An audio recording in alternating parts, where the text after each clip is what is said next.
Hello, Assalamualaikum gang. Kembali lagi dengan aku Nomura. Okey gang, jadi pada video kita kali ini, dekat video sebelum ni kita dah Nomura dah tunjukkan dekat korang Nomura punya Holy Berry Cookie punya Awaken Form dah 2 bintang dan Nomura pun dah dapat Stormbreaker Cookie.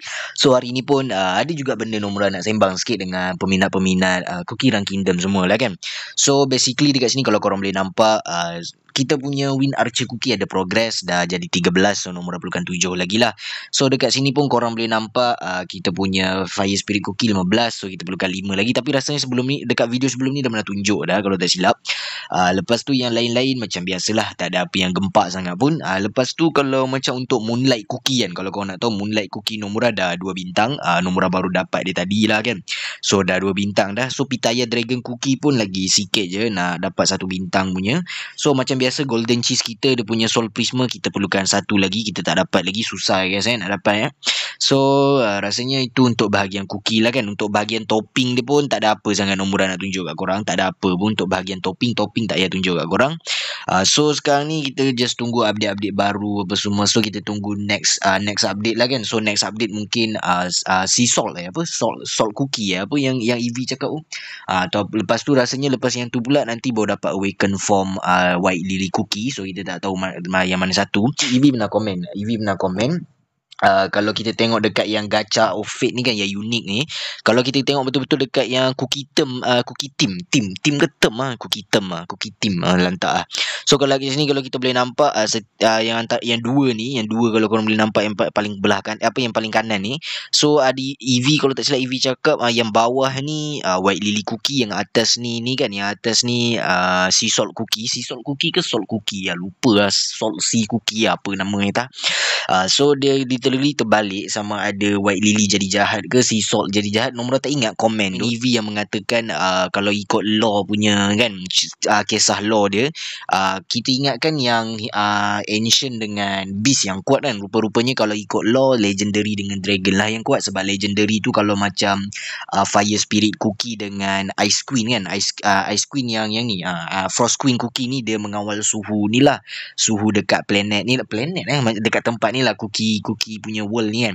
So dia Legendary ni sebenarnya dia macam ibarat macam mana penjaga dewa ke, tak tahulah nak cakap macam mana kan. So kalau macam Dragon, kalau ikut logik memang macam EV cakap, Dragon tu besar lah kan. So dia lagi besar daripada Ancient dengan Beast. So literally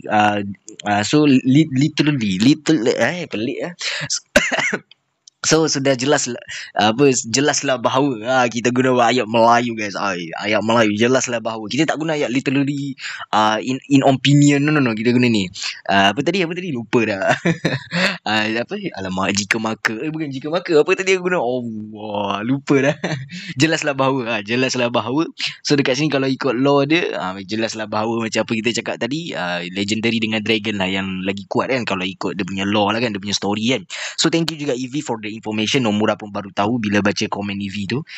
So yeah, thank you so much kepada semualah yang peminat yang peminat dan pemain game Cookie Run Kingdom.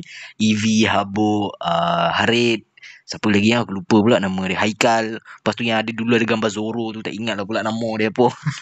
So yeah, thank you so much for the information apa semua kan. So basically kalau korang boleh tengok kat sini, Nomura punya kingdom pun tak gempak macam korang punya lah kan. Mesti korang tengok macam Nomura punya kingdom biasa je, memang biasa pun. Jujur Nomura cakap memang biasa pun, sebab Nomura ni bukan kreatif pun sebenarnya. Kalau diikutkan sebenarnya Nomura tak kreatif. Kalau nak bab hias-hias ni apa semua, Nomura memang tak kreatif guys. And kalau nak dibandingkan dengan tempat korang, memang tersasar lah tempat korang lagi better kan. So Nomura pun sekarang tengah extend lagi dia punya exterior luar-luar ni semua kan, bagi extend dulu area-area semua ni. Nanti bolehlah kita hias exterior dia kan. So tu je lah kot. Rasanya tak ada apa dah. Nomura pun kita pun tak adalah buat video panjang-panjang. Janji ada video supaya korang boleh tahu apa Nomura buat dekat game ni pun buat masa sekarang dah okey dah. PC on the way. Saya maksud kau, mana tahu ada yang tengok video ni sampai minit keempat kan, Isha ke Irfan ke kan. PC on the way. Cuma lambat gak tapi sakit lah guys tapi tak apa, Nomura akan tepati juga benda tu. Nomura masih dalam usaha juga nak PC ni. So rasanya sampai di sini sajalah video kita pada kali ini. Kalau ada apa-apa korang boleh komen dekat bawah, dan kita akan jumpa lagi pada next video. Dan bye bye, assalamualaikum, gerak dulu Papa Roger, peace you. Jumpa korang pada next video, bye bye.